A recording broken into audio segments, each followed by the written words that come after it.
বিপ্লবের স্লোগান। আজকে হিন্দুদের নাম করে শেখ হাসিনার দূষররা বাংলাদেশে আবার প্রতিষ্ঠিত হতে চাচ্ছে। প্রিয় ভাইয়েরা আমার, তারই অংশ হিসাবে আজকে ইসকনকে মাঠে নামানো হয়েছে।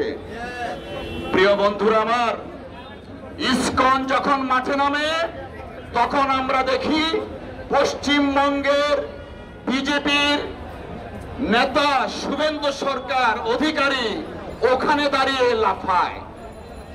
কার নির্দেশে এগুলো হচ্ছে?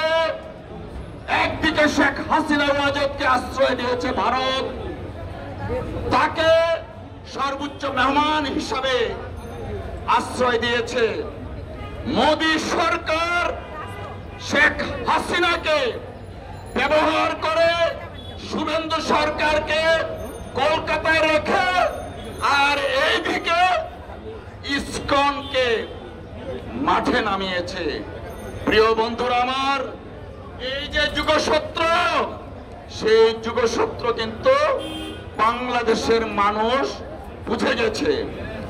আমরা হুঁশিয়ারি উচ্চারণ করে দিতে চাই, রেজিমের যারা আছো, রেজিম প্রধান ভারতে পালিয়ে যেতে বাধ্য হয়েছে, তোমরা কিন্তু বঙ্গোপসাগরে আশ্রয় পাবো না।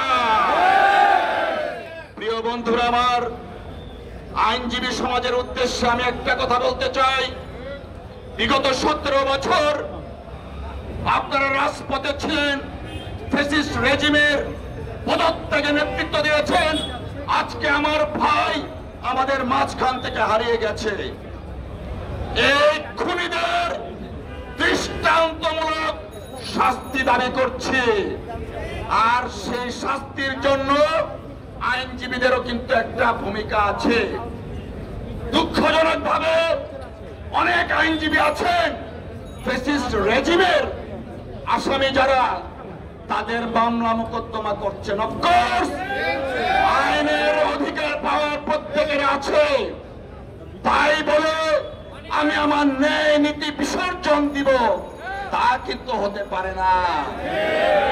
মনে রাখতে হবে, আমরা একটা আদর্শের জন্য লড়াই করছি, আমাদের আইনের শাসনের জন্য আমরা লড়াই করছি।